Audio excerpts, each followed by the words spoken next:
안녕하세요, 오더리입니다. 오늘도 영상을 시청해 주셔서 감사합니다. 오늘 영상에서는 LG 디스플레이에 대한 이야기를 한번 풀어보도록 할게요. 자, 바로 시작하기 전에 한 가지 당부의 말씀만 좀 드려보겠습니다. 이건 몰랐지 시리즈 글과 영상을 계속 업로드하고 있는데 제가 올려드리는 이번 영상은 제가 어떤 종목에 대한 매도 의견을 위해서 또는 매수 의견을 위해서 영상을 올리는 것이 아니라 많은 분들께서 기업 분석 되게 어려워하시지 않습니까?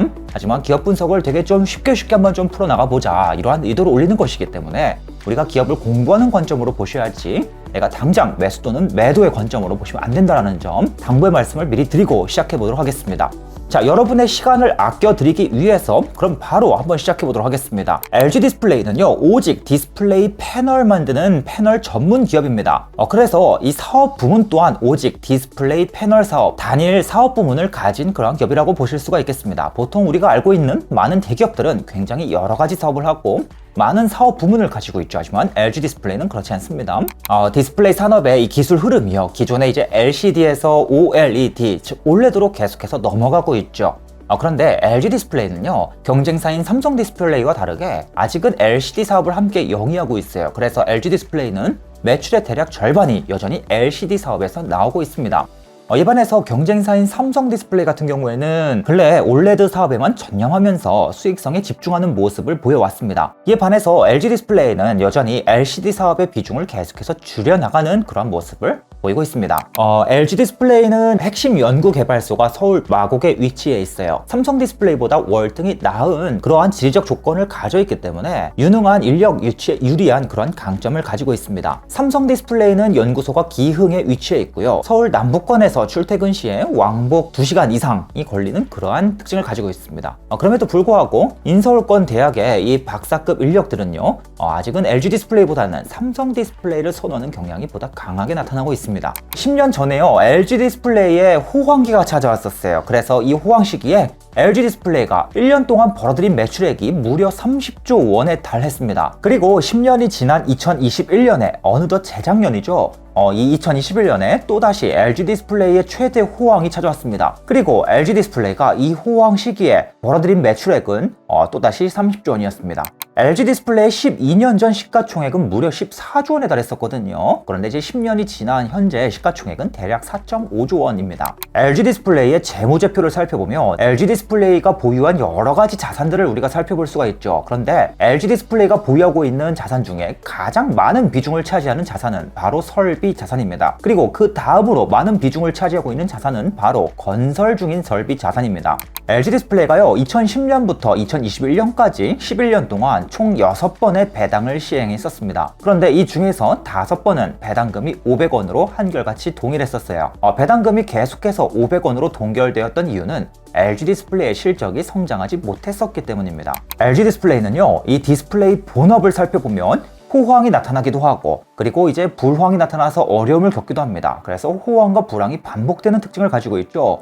그런데 LG 디스플레이의 이 본업 영역 외에서는 LG 디스플레이가 돈을 까먹지 않는 그러한 특징을 가지고 있습니다. 이로 인해서 LG 디스플레이가요, 영업 외 수익과 영업 외 비용이 철저히 통제되는 특징을 가지고 있고요. 이로 인해서 LG 디스플레이의 순이익은 대부분 영업 성과에 의해서 결정되는 그러한 특징을 가지고 있습니다. LG 디스플레이는요, LG 디스플레이가 만드는 패널을 해외 각국에 수출하기 때문에 수출 비중이 높은 특징이 있고요. 이로 인해서 환율 변동에 굉장히 민감한 기업일 것처럼 보여요. 그런데 실제로 LG 디스플레이는요, 환해지를 기가 막히게 잘하는 그런 특징을 가지고 있습니다. 그래서 환율 변동에 의한 실적 악화가 잘 발생하지 않는 기업입니다. LG 디스플레이가요, 2019년 들어서 1조 원 수준의 굉장히 큰 대규모 적자를 낸 바 있습니다. 당시의 시장에서 적자 너무나 크다, 이 부정적인 의견이 주를 이루면서 결국에는 LG 디스플레이 주가가 반토막이 난 적이 있었어요. 그런데 이처럼 주가가 반토막이 나니까 이제는 점점 주가가 저점이겠지, 이제는 점점점 반등하겠지라는 기대감이 늘어나기도 했었거든요. 그런데 그 직후에 LG 디스플레이가 추가로 무려 3조 원에 가까운 대규모 적자를 추가로 기록했고요. 주가는 또다시 반토막 행진을 시작한 바 있었습니다. 그런데요, LG 디스플레이가 이렇게 대규모 적자를 냈던 이유가 무엇인가 하면 바로 TV에 사용되는 OLED 패널의 분량이 너무 많았기 때문이고요. 그리고 스마트폰에 사용되는 OLED 패널의 분량이 너무나 많았기 때문입니다. 이에 대한 굉장히 상세한 이야기는 제가 이미 유튜브 영상에서도 한번 다룬 적이 있었고,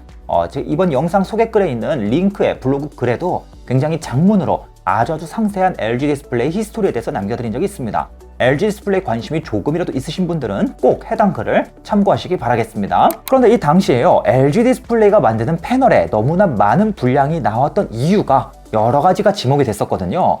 그런데 그 중에서도 가장 대표적인 이유는 바로 무엇인가? 이 패널들을 만들 때 필요한 디스플레이 제조 장비를 무리하게 국산화했다라는 지적이 강했었다는 것입니다. 특히 디스플레이 공장에 필수적으로 사용되는 장비를 무리하게 국산화하면서 TV용 패널도 스마트폰 패널도 수율이 굉장히 저조했다라는 이슈가 계속해서 나왔었어요. 특히 스마트폰용 패널에 들어가는 핵심 장비는 LG전자가 국산화를 통해서 LG 디스플레이에게 공급한 바 있었습니다. 여러분, 여기서 잠시만요. 저의 정말 인기 강의인 2차전지 산업 강의를 조만간 공지 드릴 예정입니다. 댓글에 남겨드린 링크를 꼭 함께 참고해 주시면 대단히 감사드리겠습니다. LG 디스플레이가요, 2012년 내외 그리고 2020년 전후로 대규모 적자를 낸 적이 있었지만 이와 달리 LG 디스플레이의 영업활동 현금 흐름은 지난 10년 이상 계속해서 플러스를, 즉 흑자를 기록해 온 바 있습니다. LG 디스플레이가요, 휘는 디스플레이를 개발했다거나 아니면 접는 디스플레이를 개발했다, 이러한 뉴스 기사만 보시고 LG 디스플레이 주식을 사시면 물릴 가능성이 매우 높습니다. 많은 분들께서 아시다시피 디스플레이 산업은 대규모 장치 산업이죠. 그래서 LG 디스플레이도요, 1년 동안 벌어들이는 매출액의 대략 20% 정도를 다시금 설비 투자 금액에 쏟아 부어야 하는 특징을 가지고 있어요. 그런데 이는 LG 디스플레이 뿐만이 아닙니다. 디스플레이 패널을 만드는 다른 경쟁사들도 모두 비슷하다고 보시면 되겠습니다. LG 디스플레이가요, 지난 12년 동안 영업을 열심히 해서 영업을 통해서 벌어들인 현금이요, 무려 45조 원 수준입니다. 그런데요, 이 기간 동안 설비 투자에 무려 57조 원 이상의 현금을 쏟아 부어야 했었어요. 그래서 영업으로 열심히 벌어들인 현금보다 공장 건설과 설비 구입에 더 많은 현금 지출을 해왔습니다. 이로 인해서요, LG 디스플레이가 보유한 현금이요, 사실상 거의 없는 상황입니다. 지금 LG 디스플레이가 보유한 현금은 사실상 차입에 의존한 현금이다 라고 보시면 되겠습니다.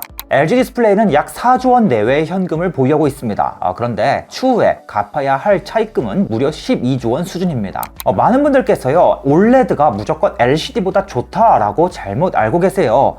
그런데 꼭 그렇진 않습니다. LG 디스플레이가 만드는 TV용 OLED 패널, WOLED 패널이라고 부르죠. WOLED 패널 같은 경우에는 삼성전자의 LCD TV에 사용되는 QLED 패널보다 색상 재현력이 떨어지는 특징을 가지고 있습니다. 하지만 이에 반해서 명암비는 최고 수준입니다. 그래서요, OLED가 무조건 LCD보다 좋다 낫다는 건 잘못된 편견입니다. 다만 LCD와 OLED 각각 일장일단이, 즉 고유의 장점과 고유의 단점이 명확할 뿐입니다. LG 디스플레이는요, TV용 OLED 패널은 굉장히 잘 만드는 기업이지만 스마트폰 OLED 패널은 항상 상대적으로 약점이라 지목되어 왔습니다. LG 디스플레이의 매출 중 스마트폰 쪽에 사용되는 패널의 매출 비중은 대략 20% 수준입니다. 그런데요, LG 디스플레이의 이 스마트폰 패널이 계속 약점으로 지목되는 이유가요, 단순히 기술력 외에 또 다른 중요한 요인이 있습니다. 바로 스마트폰 패널을 열심히 만들어도 사갈 고객이 애플 외에는 없다라는 점입니다. 삼성 디스플레이는 어떻습니까? 삼성전자와 중국에 있는 수많은 스마트폰 고객사들이 모두 큰손 고객으로 자리 잡고 있지만 LG 디스플레이는 전방 주요 고객사였던 LG전자의 스마트폰 사업이 사실상 망했기 때문에 현재는 거의 대부분 애플에 의존해야 합니다. 그런데 문제가 무엇인가 하면 애플 또한 어떻습니까? 삼성 디스플레이가 뛰어난 기술력과 가격 경쟁력을 바탕으로 상당한 점유율을 독차지해 왔고요. 그리고 중국 업체들 또한 어떻습니까? LG 디스플레이의 유력한 경쟁사인 중국 BOE가 뛰어난 가격 경쟁력을 바탕으로 점유율을 계속해서 끌어올려가고 있는 그러한 상황입니다. LG 디스플레이가 제조하는 스마트폰용 패널은요, 거의 대부분 애플로 공급돼요. 그런데 만약에 애플이 아이폰 판매가 부진해요. 그래서 LG 디스플레이 패널을 충분히 많이 못 사가게 돼요. 그럼 어떤 일이 벌어지는가? 애플은 LG 디스플레이에게 페널티로 위약금을 물어내야 합니다. LG 디스플레이는요, 매출의 약 8%에 달하는 비용을 연구 개발비로 쏟고 있습니다. 국내 기업 중에서 연구 개발 비용이 굉장히 높은 편에 속하고요. 지속적인 연구 개발비 투입으로 신제품 개발을 꾸준히 선도해 나가는 점은 분명히 긍정적인 그런 기업이라고 볼 수가 있겠습니다. LG 디스플레이의 직원 수가요, 지난 10년 내내 장기간 감소 추세를 나타냈었습니다만 근래 들어서 소폭 증가하기 시작했어요. 이에 반해서 LG 디스플레이 직원분들의 평균 근속 연수는 계속해서 꾸준히 올라서 현재는 10년 이상에 달하고 있습니다.